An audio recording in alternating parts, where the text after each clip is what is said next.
इसके पीछे।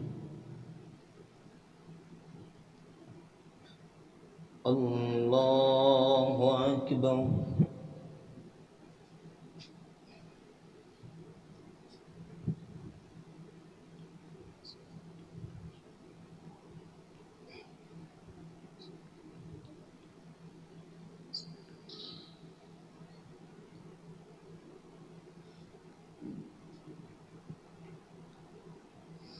अल्हम्दुलिल्लाहि रब्बिल आलमीन अर्रहमानिर रहीम मालिकि यौमिद्दीन इय्याका नअबुदु व इय्याका नस्तईन इहदिनस सिरातल मुस्तकीम صراط الذين أنعمت عليهم غير المغضوب عليهم ولا الضالين آمين.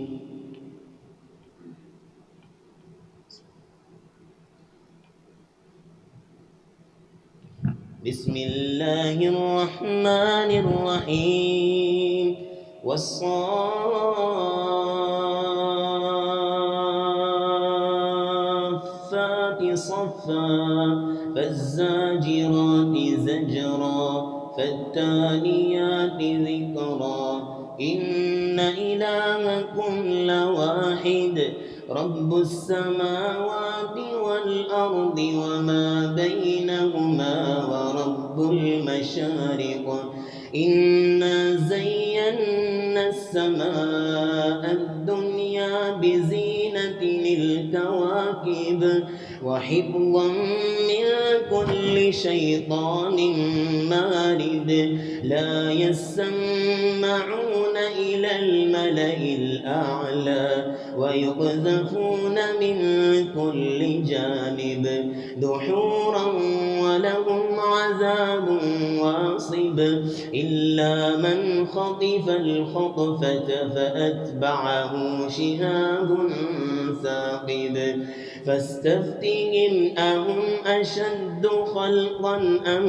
من خلقنا إنا خلقناهم من طين لازب بل عجبت ويسخرون وإذا ذكروا لا يذكرون وإذا رأوا آية يستسخرون وقالوا إن هذا إلا سحر مبين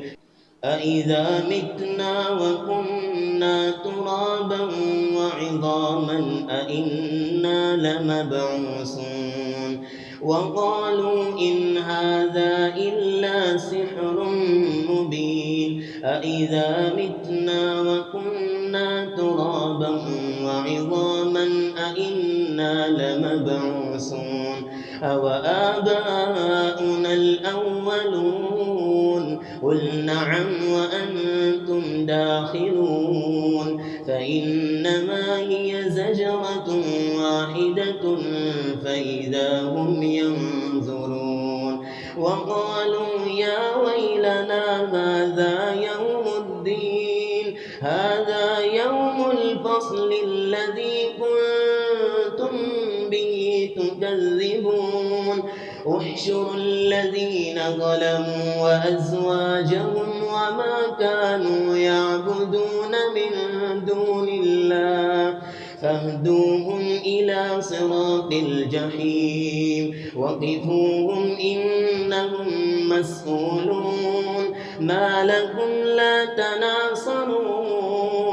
بل هم اليوم مستسلمون وأقبل بعضهم على بعض يتساءلون قالوا إنكم كنتم تأتوننا عن اليمين قالوا بل لم تكونوا مؤمنين وما كان لنا عليكم من سلطان بل كنتم قوما طاغين فحق علينا قول ربنا إنا لذائقون فأغويناكم إنا كنا غاوين فإنهم يومئذ في العذاب مشتركون إنا كذلك نفعل بالمجرمين إنهم كانوا إذا قيل لهم لا إله إلا الله يستكبرون ويقولون أئنا لتاركو آلهتنا لشاعر مجنون بل جاء بالحق وصدق المرسلين إنكم لذائق العذاب الأليم وما تجزون إلا ما كنتم تعملون إلا عباد الله المخلصين أولئك لهم رزق معلوم فواكه وهم مكرمون في جنات النعيم على سرر متقابلين يطاف عليهم بكأس من معين بيضاء لذة للشاربين لا فيها غول ولا هم عنها ينزفون وعندهم قاصرات الطرف عين كأنهن بيض مكنون فأقبل بعضهم على بعض يتساءلون قال قائل منهم إني كان لي قرين يقول أئنك لمن المصدقين أإذا متنا وكنا ترابا وعظاما أئنا لمدينون قال هل أنتم مطلعون فاطلع فرآه في سواء الجحيم قال تالله إن كدت لتردين ولولا نعمة ربي لكنت من المحضرين أفما نحن بميتين إلا موتتنا الأولى وما نحن بمعذبين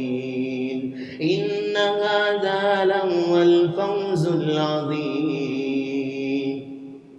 لمثل هذا فليعمل العاملون إن هذا لهو الفوز العظيم لمثل هذا فليعمل العاملون أذلك خير نزلا أم شجرة الزقوم أذلك خير نزلا أم شجرة الزقوم إنا جعلناها فتنة للظالمين إنها شجرة تخرج في أصل الجحيم طلعها كأنه رؤوس الشياطين فإنهم لآكلون منها فمالئون منها البطون ثم إن لهم عليها لشوبا من حميم ثم إن مرجعهم لإلى الجحيم إنهم ألفوا آباءهم ضالين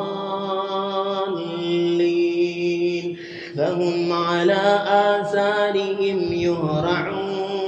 ولقد ضل قبلهم أكثر الأولين ولقد أرسلنا فيهم منذرين فانظر كيف كان عاقبة المنذرين إلا عباد الله المخلصين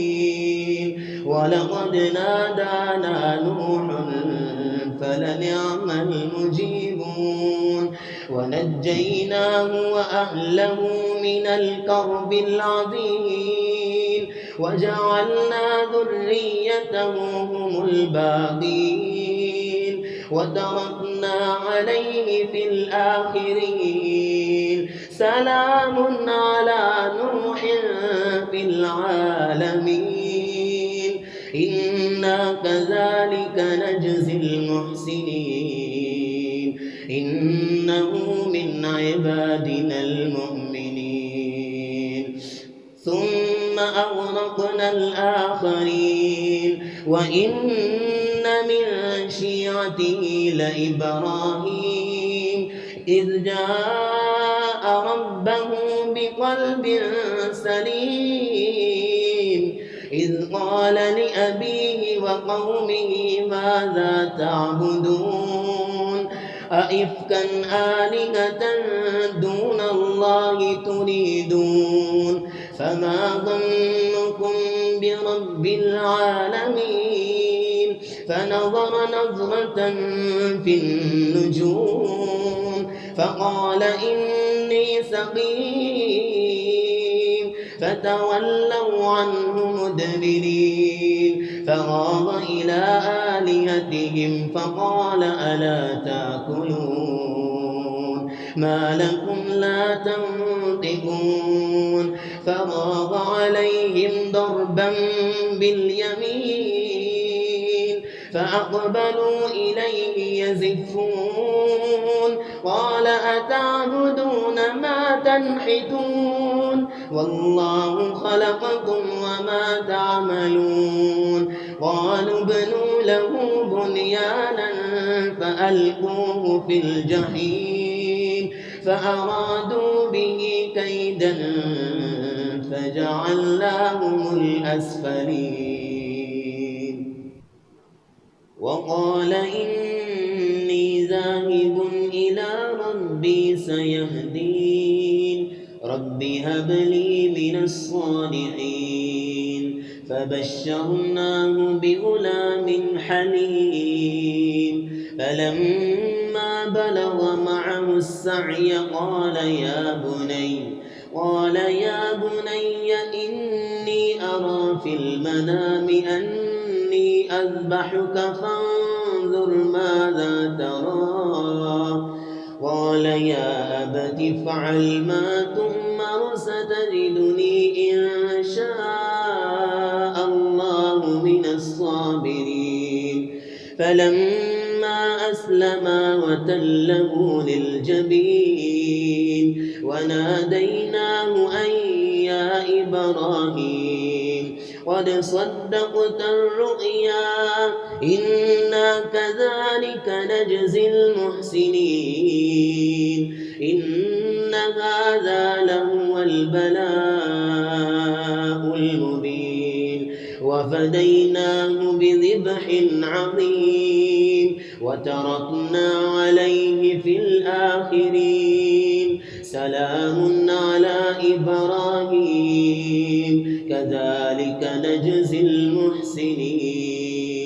إنه من عبادنا المؤمنين فبشرناه بإسحاق نبيا من الصالحين وباركنا عليه وعلى إسحاق ومن ذريتهما محسن وظالم لنفسه مبين ومن ذريتهما محسن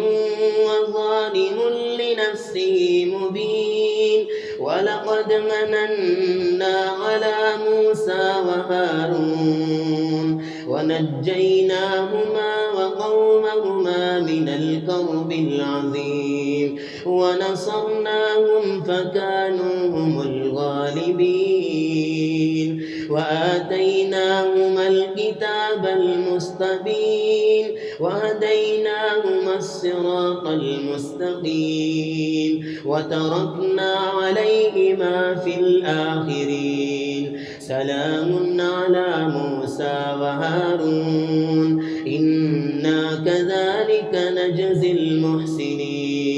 إنهما من عبادنا المؤمنين وإن إلياس لمن المرسلين إذ قال لقومه ألا تتقون أتدعون بعلا وتذرون أحسن الخالقين الله ربكم ورب آبائكم الأولين فكذبوا فإنهم لمحضرون إلا عباد الله المخلصين وتركنا عليه في الآخرين سلام على الياسين إنا كذلك نجزي المحسنين إنه من عبادنا المؤمنين وإن لوطا لمن المرسلين إذ نجيناه وأهله أجمعين إلا عجوزا في الغابرين ثم دمرنا الآخرين وإنكم لتمرون عليهم مصبحين وبالليل أفلا تعقلون وإن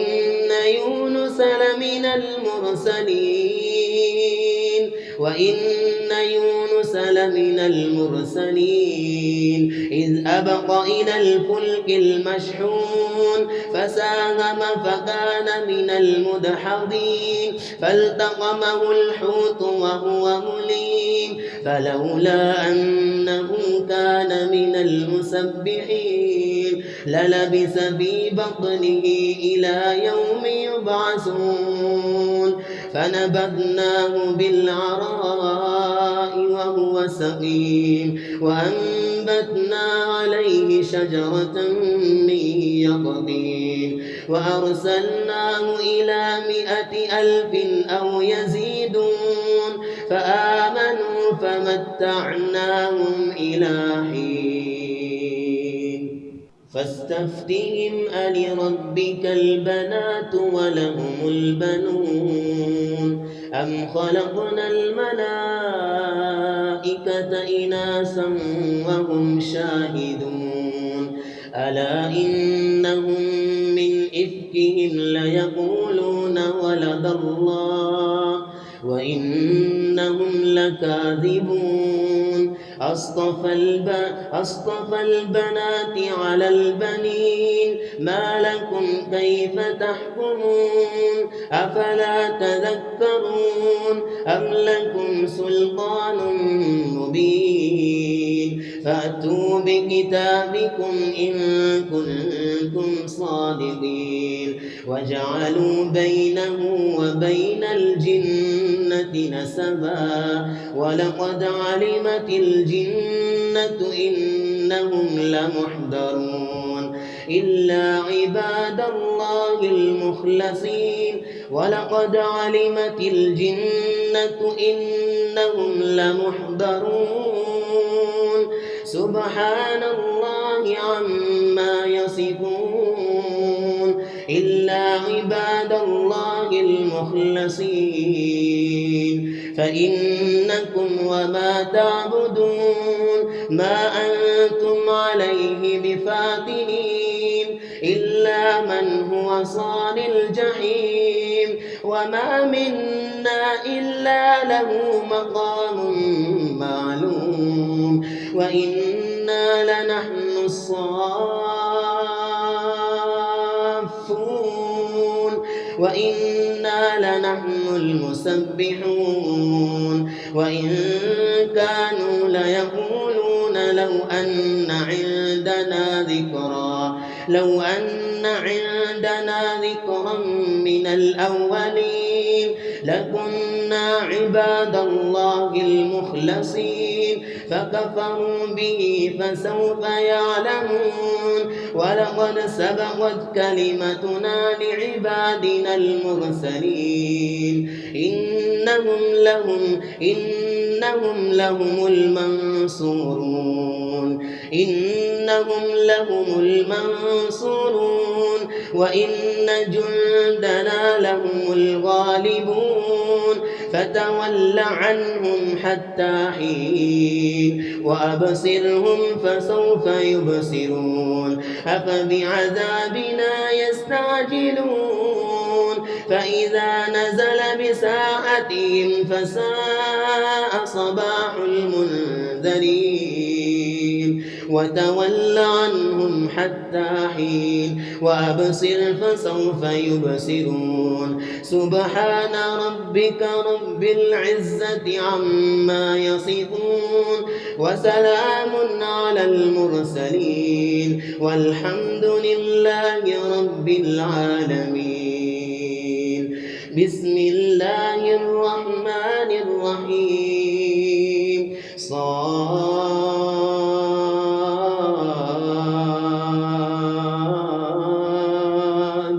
والقرآن ذي الذكر بل الذين كفروا في عزة وشقاق كم أهلكنا من قبلهم من قرن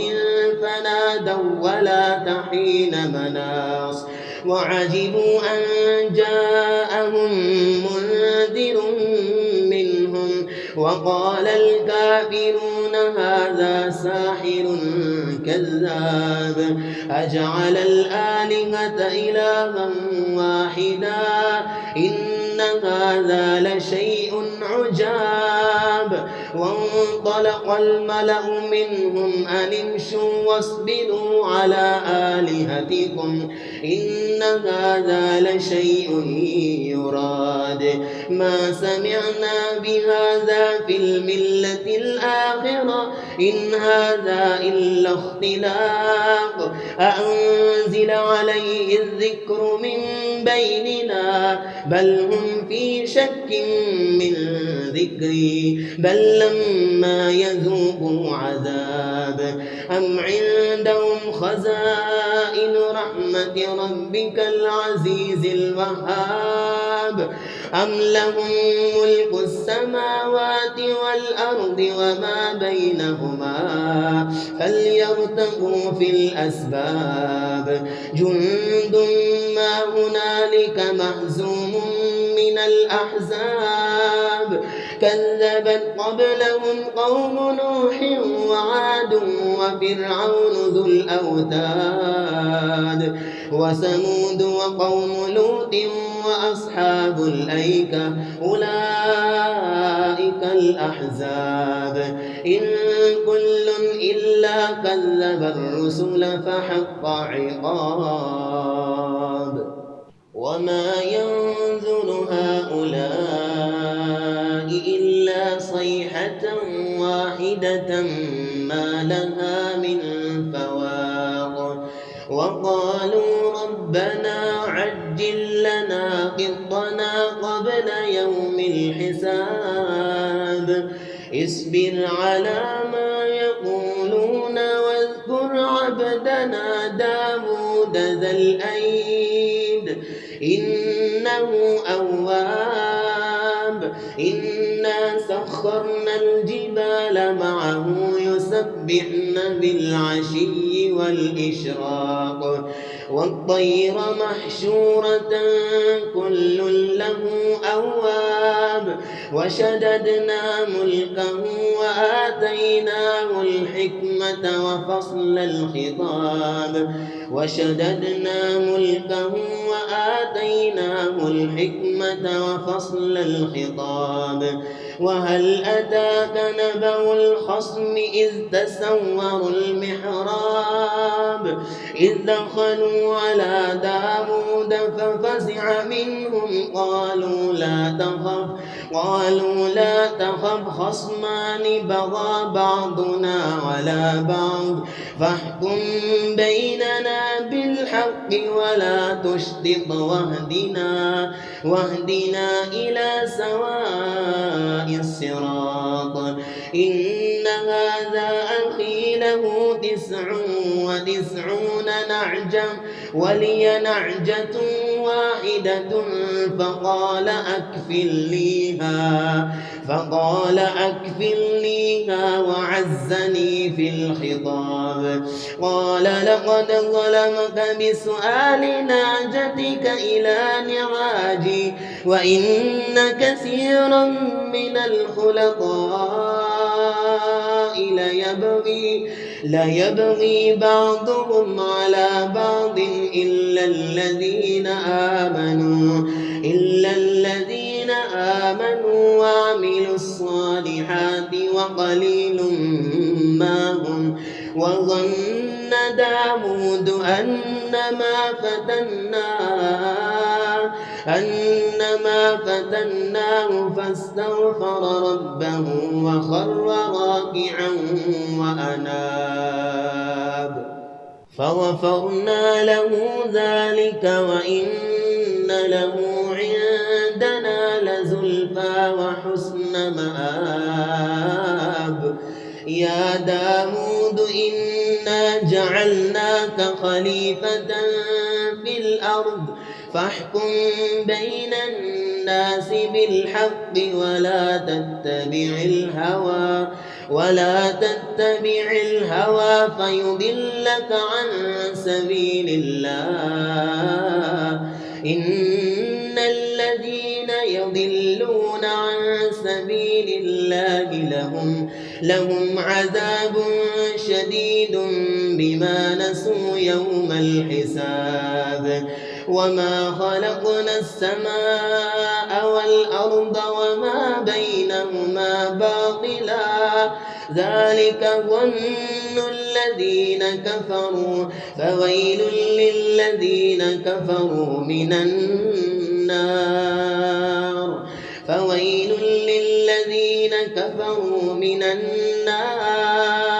أم نجعل الذين آمنوا وعملوا الصالحات كالمفسدين في الأرض أم نجعل المتقين كالفجار. كتاب أنزلناه إليك مبارك ليدبروا آياته وليتذكر أولو الألباب. كتاب أنزلناه إليك مبارك ليدبروا آياته وليتذكر أولو الألباب. ووهبنا لداود سليمان نعم العبد إنه أواب. إذ عرض عليه بالعشي الصافنات الجياد فقال إني أحببت حب الخير عن ذكر ربي حتى توارت بالحجاب. ردوها علي فطفق مسحا بالسوق والأعناق. ولقد فتنا سليمان وألقينا على كرسيه جسدا ثم أناب. قال رب اغفر لي وهب لي ملكا لا ينبغي لأحد من بعدي إنك أنت الوهاب. فسخرنا له الريح تجري بأمره رخاء حيث أصاب والشياطين كل بناء وغواص وآخرين مقرنين في الأصفاد. هذا عطاؤنا فامنن أو أمسك بغير حساب. وإن له عندنا لزلفى وحسن مآب. واذكر عبدنا أيوب إذ نادى ربه أني مسني الشيطان بنصب وعذاب اركض برجلك هذا مغتسل بارد وشراب ووهبنا له أهله ومثلهم معهم رحمة منا وذكرى لأولي الألباب وخذ بيدك ضغثا فاضرب به ولا تحنث إنا وجدناه صابرا نعم العبد إنه أواب واذكر عبادنا إبراهيم وإسحاق ويعقوب أولي الأيدي والأبصار إنا أخلصناهم بخالصة ذكر الدار وإنهم عندنا لمن المصطفين الأخيار واذكر إسماعيل واليسع وذا الكفل وكل من الأخيار هذا ذكر وإن للمتقين لحسن مآب جنات عدن مفتحة لهم الأبواب متكئين فيها يدعون فيها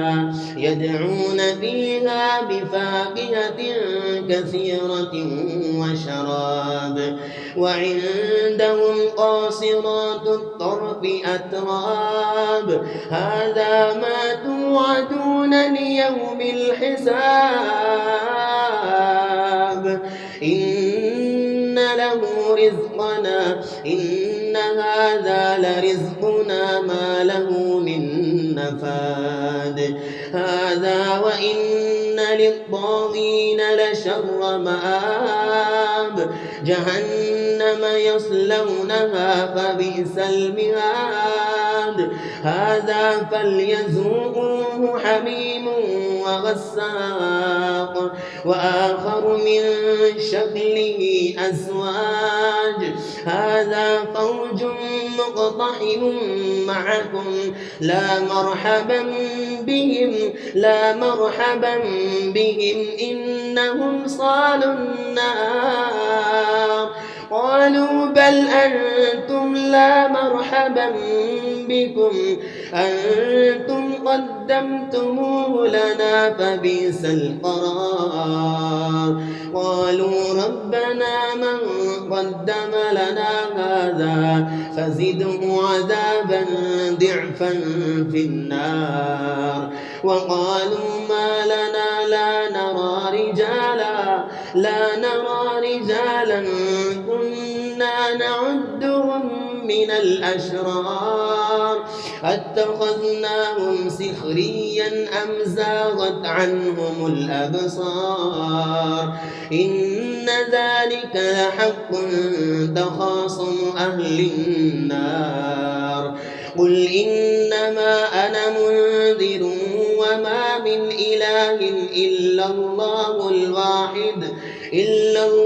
الواحد القهار رب السماوات والأرض وما بينهما العزيز الغفار قل هو نبأ عظيم أنتم عنه معرضون وما كان لي من علم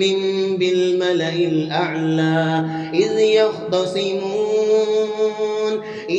يوحى إلي إلا أنما أنا نذير مبين إذ قال ربك للملائكة إني خالق بشرا من طين فإذا سويته ونفخت فيه من روحي فقعوا له ساجدين فسجد الملائكة كلهم أجمعون إلا إبليس استكبر وكان من الكافرين. قال يا إبليس ما منعك أن تسجد لما خلقت بيدي أستكبرت أم كنت من العالين؟ قال أنا خير منه خلقتني من نار وخلقته من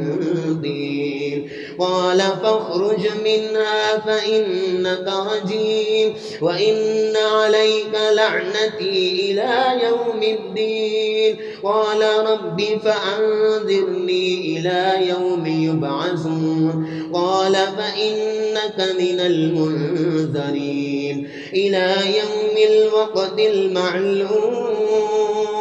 قال فبعزتك لأغوينهم أجمعين إلا عبادك منهم المخلصين. قال فالحق والحق أقول لأملأن جهنم منك وممن تبعك منهم أجمعين. قل ما أسألكم عليه من أجر وما أنا من المتكلفين إن هو إلا ذكر للعالمين ولتعلمن نبعه بعد حين.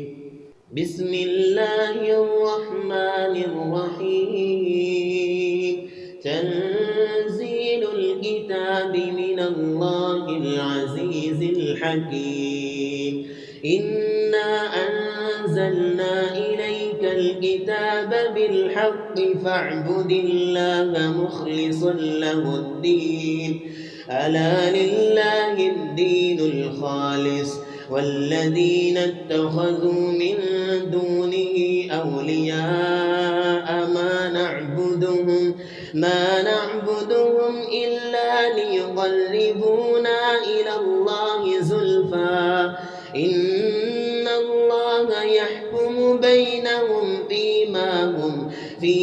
هم فيه يختلفون إن الله لا يهدي من هو كاذب كفار. لو أراد الله أن يتخذ ولدا لاصطفى مما يخلق ما يشاء سبحانه هو الله العزيز الغفار. سبحانه هو الله الواحد القهار. خلق السماوات والأرض بالحق يكبر الليل على النهار ويكبر النهار على الليل وسخر الشمس والقمر كل يجري لأجل مسمى ألا هو العزيز الغفار. خلقكم من نفس واحدة ثم جعل منها زوجها وأنزل لكم من الأنعام 8 أزواج يخلقكم في بطون أمهاتكم خلقا من بعد خلق في ظلمات 3 ذلكم الله ربكم له الملك لا إله إلا هو فأنى تصرفون. إن تكفروا فإن الله غني عنكم ولا يرضى لعباده الكفر وإن تشكروا يرضه لكم ولا تزر وازرة وزر أخرى ثم إلى ربكم مرجعكم فينبئكم بما كنتم تعملون إنه عليم بذات الصدور. فإذا مس الإنسان ضر دعا ربه منيبا إليه ثم إذا خوله نعمة منه نسي ما كان يدعو إليه من قبل وجعل لله أندادا ليضل عن سبيله. قل تمتع بكفرك قليلا إنك من أصحاب النار. أمن هو قانت آناء الليل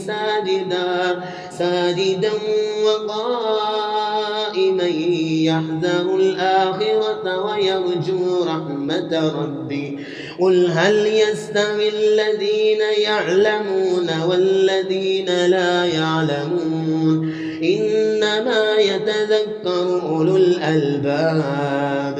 قل يا عبادي الذين آمنوا اتقوا ربكم للذين أحسنوا في هذه الدنيا حسنة وأرض الله واسعة إنما يوفى الصابرون أجرهم بغير حساب. قل إني أمرت أن أعبد الله مخلصا له الدين وأمرت لأن أكون أول المسلمين. قل إني أخاف إن عصيت ربي عذاب يوم عظيم. قل الله أعبد مخلصا له ديني فاعبدوا ما شئتم من دوني. قل إن الخاسرين الذين خسروا أنفسهم وأهليهم يوم القيامة ألا ذلك هو الخسران المبين. لهم من فوقهم ظلل من النار ومن تحتهم ظلل ذلك يخوف الله به عباده. يا عباد فاتقون. والذين اجتنبوا الطاغوت أن يعبدوها وأنابوا إلى الله لهم البشرى. فبشر عباد الذين يستمعون القول فيتبعون أحسنه أولئك الذين هداهم الله وأولئك هم أولو الألباب. أفمن حق عليه كلمة العذاب أفأنت تنقذ من في النار. لكن الذين اتقوا ربهم لهم غرف من فوقها غرف مبنية تجري من تحتها الأنهار. وعد الله لا يخلف الله الميعاد. ألم تر أن الله أنزل من السماء ماء فسلكه ينابيع في الأرض ثم يخرج به زرعا مختلفا ألوانه ثم يهيج فتراه مصفرا ثم يجعله حطاما إن في ذلك لذكرى لأولي الألباب. أفمن شرح الله صدره للإسلام فهو على نور من ربه فويل للقاسية قلوبهم من ذكر الله أولئك في ضلال مبين. الله نزل أحسن الحديث كتابا متشابها مثانية تقشعر منه جلود الذين يخشون ربهم ثم تلين جلودهم وقلوبهم إلى ذكر الله ذلك هدى الله يهدي به من يشاء ومن يضلل الله فما له من هاد. أفمن يتقي بوجهه سوء العذاب يوم القيامة وقيل للظالمين ذوقوا ما كنتم تكسبون وكذب الذين من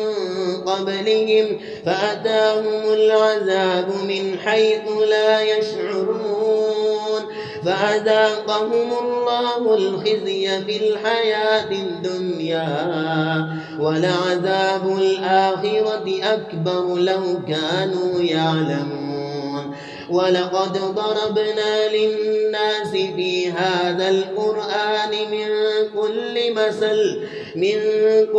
مثل لعلهم يتذكرون قرآنا عربيا غير ذي عوج لعلهم يتقون ضرب الله مثلا رجلا فيه شركاء متشاكسون ورجلا سلما لرجل هل يستويان مثلا الحمد لله بل أكثرهم لا يعلمون إنك ميت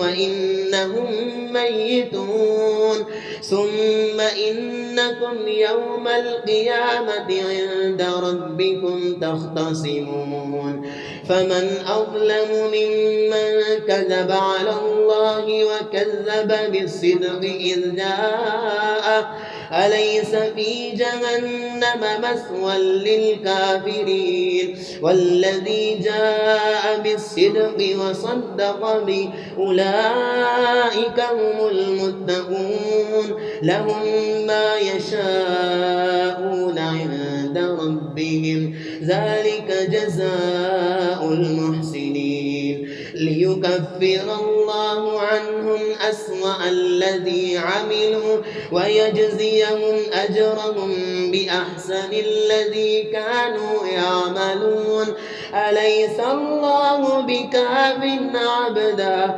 ويخوفونك بالذين من دونه ومن يضلل الله فما له من هاد ومن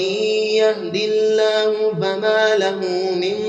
مضل أليس الله بعزيز ذي انتقام ولئن سألتهم من خلق السماوات والأرض ليقولن الله قل أفرأيتم ما تدعون من دون الله إن أرادني الله بضر هل هن كاشفات ضري أو أرادني برحمة هل هن ممسكات رحمتي قل حسبي الله عليه يتوكل المتوكلون قل يا قوم اعملوا على مكانتكم إني عامل فسوف تعلمون من يأتيه عذاب يخزيه ويحل عليه عذاب مقيم إنا أنزلنا عليك الكتاب للناس بالحق فمن اهتدى فلنفسه ومن ضل فإنما يضل عليها إنا أنزلنا عليك الكتاب للناس بالحق فمن اهتدى فلنفسه ومن ضل فإنما يضل عليها وما أنت عليهم بوكيل الله يتوفى الأنفس حين موتها والتي لم تمت في منامها فيمسك التي قضى عليها الموت ويرسل الأخرى إلى أجل مسمى إن في ذلك لآيات لقوم يتفكرون أم اتخذوا من دون الله شفعاء قل أولو كانوا لا يملكون شيئا ولا يعقلون قل لله الشفاعة جميعا له ملك السماوات والأرض ثم إليه ترجعون وإذا ذكر الله وحده اشمأزت قلوب الذين لا يؤمنون بالآخرة وإذا ذكر الذين من دونه إذا هم يستبشرون قل اللهم فاطر السماوات والأرض عالم الغيب والشهادة أنت تحكم بين عبادك فيما كانوا فيه يختلفون ولو أن للذين ظلموا ما في الأرض جميعا ومثله معه لافتدوا به من سوء العذاب يوم القيامة وبدا لهم من الله ما لم يكونوا يحتسبون وبدا لهم سيئات ما كسبوا وحاق بهم ما كانوا به يستهزئون فإذا مس الإنسان ضر دعانا ثم إذا خولناه نعمة منا قال إنما أوتيته على علم بل هي فتنة ولكن أكثرهم لا يعلمون قد قالها الذين من قبلهم فما أغنى عنهم ما كانوا يكسبون فأصابهم سيئات ما كسبوا والذين ظلموا من هؤلاء سيصيبهم سيئات ما كسبوا وما هم بمعجزين أولم يعلموا أن الله يبسط الرزق لمن يشاء ويقدر إن في ذلك لآيات لقوم يؤمنون قل يا عبادي الذين أسرفوا على أنفسهم لا تقنطوا من رحمة الله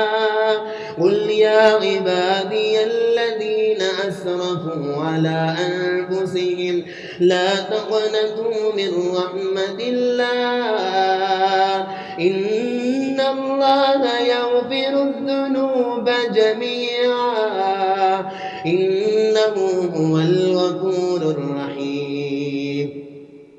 وأنيبوا إلى ربكم وأسلموا له من قبل أن يأتيكم العذاب ثم لا تنصرون واتبعوا أحسن ما أنزل إليكم من ربكم من قبل أن يأتيكم العذاب بغتة وأنتم لا تشعرون أن تقول نفس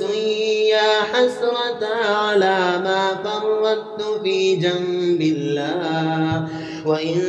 كنت لمن الساخرين أو تقول لو أن الله هداني لكنت من المتقين أو تقول حين ترى العذاب لو أن لي كرة فأكون من المحسنين بلى قد جاءتك آياتي فكذبت بها واستكبرت وكنت من الكافرين ويوم القيامة ترى الذين كذبوا على الله وجوههم مسودا أليس في جهنم مثوى للمتكبرين وينجي الله الذين اتقوا بمفازتهم لا يمسهم السوء ولا هم يحزنون الله خالق كل شيء وهو كل شيء وكيل له مقاليد السماوات والأرض والذين كفروا بآيات الله أولئك هم الخاسرون قل أفغير الله تأمروني أعبد أيها الجاهلون ولقد أوحي إليك وإلى الذين من قبلك لئن أشركت ليحبطن عملك ولتكونن من الخاسرين بل الله فاعبد وكن من الشاكرين وما قدر الله حق قدره والأرض جميعا قبضته يوم القيامة والسماوات مطويات بيمينه سبحانه وتعالى عما يشركون ونفخ في الصور فصعق من في السماوات ومن في الأرض إلا من شاء الله ثم نفخ فيه أخرى فإذا هم قيام ينظرون وأشرقت الأرض بنور ربها ووضع الكتاب وجيء بالنبيين والشهداء وقضي بينهم بالحق وهم لا يظلمون ووفيت كل نفس ما عملت وهو أعلم بما يفعلون وسيق الذين كفروا إلى جهنم زمرا حتى إذا جاءوها فتحت أبوابها وقال لهم خزنتها ألم يأتكم رسل منكم يتلون عليكم آيات ربكم وينذرونكم لقاء يومكم هذا قالوا بلى ولكن حقت كلمة العذاب على الكافرين قيل ادخلوا أبواب جهنم خالدين فيها فبئس مثوى المتكبرين وسيق الذين اتقوا ربهم إلى الجنة زمرا حتى إذا جاءوها وفتحت أبوابها وقال لهم خزنتها سلام عليكم طبتم فادخلوها خالدين وقالوا الحمد لله الذي صدقنا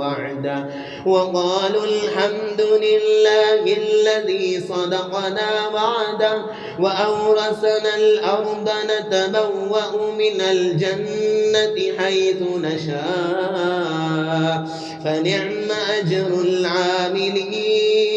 وترى الملائكة حافين من حول العرش يسبحون بحمد ربهم وقضي بينهم بالحق وقيل الحمد لله رب العالمين.